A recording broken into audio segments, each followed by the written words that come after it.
3, 2, 1, fire. We have it.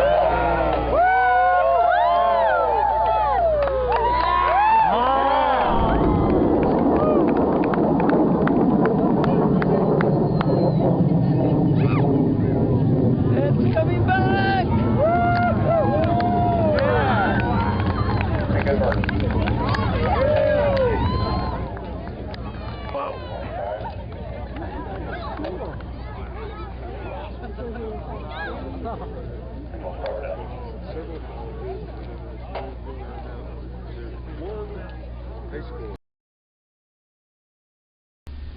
Alright, as you can see, we're back here at the Space Grant office. I have both payloads here, NM Space Grant 1 and NM Space Grant 2. Upon looking at the payloads, I'm going to go ahead and just turn this around here. There seemed to be no damage to the exterior of Space Grant 2. There seems to be no apparent damage, some minor scuffing here at the bottom to Space Grant 1. Looking at the inside of Space Grant 1, you can see that because of the heat of the environment, some of the tape on the switch has been melted a bit, but doesn't seem to have caused any major effect to the payload. You can still hear the Geiger counter collecting data. There seem to be some dust particles in there. Nothing of major concern though. We're going to go ahead and take the lid off of Space Grant 1. Again, there seemed to be no apparent damage to any of the payloads. Okay, we're going to go ahead and take off the bottom plate, take off the outside shell, and continue our deconstruction process. After a closer evaluation, I realized that the top payload in Space Grant 1, again, the top payload in Space Grant 1 is inoperational. It is not working. It is not on. It is not collecting data at this time. We'll have to ship this payload to the customer and verify why with them that it is not collecting.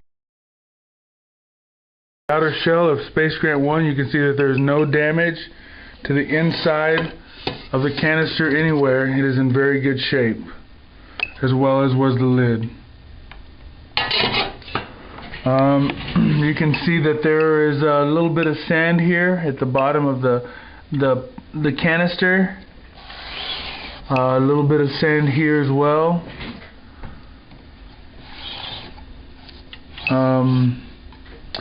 The New Mexico, let's see, we have 4 payloads in here. Of the payloads that are in here, green lights are on for Deintegration Community College. Green lights are on for CNM payload.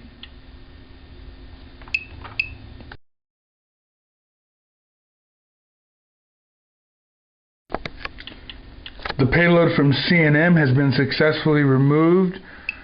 The power has been turned off, as you can see. There are no connectors to the power. Here's the power cable in my left hand.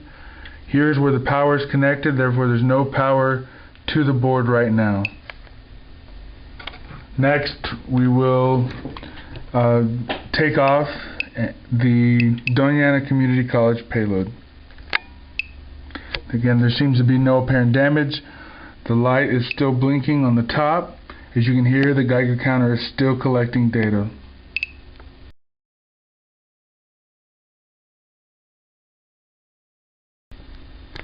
As you can see, the power has been removed.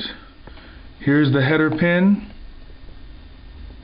There's no power. The blinking light has stopped and the Geiger counter is no longer working.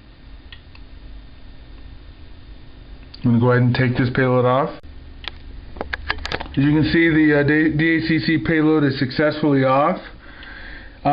This payload, I had to remove the stainless steel standoffs from the bottom. It seemed to be wedged pretty well in there. These were screwed in very tightly. It seems like they were actually screwed into the plastic, so therefore the it was a little more difficult to take them off. The bottom is the NMSGC payload. We'll talk about that in just a moment.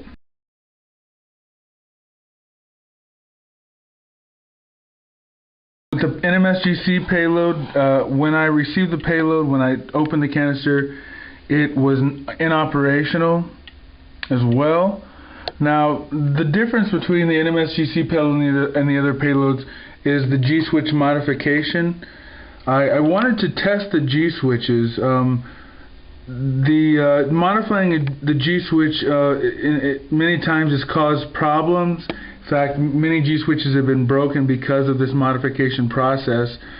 And I wanted to see if the G-switch would be able to operate without modifying the G-switch.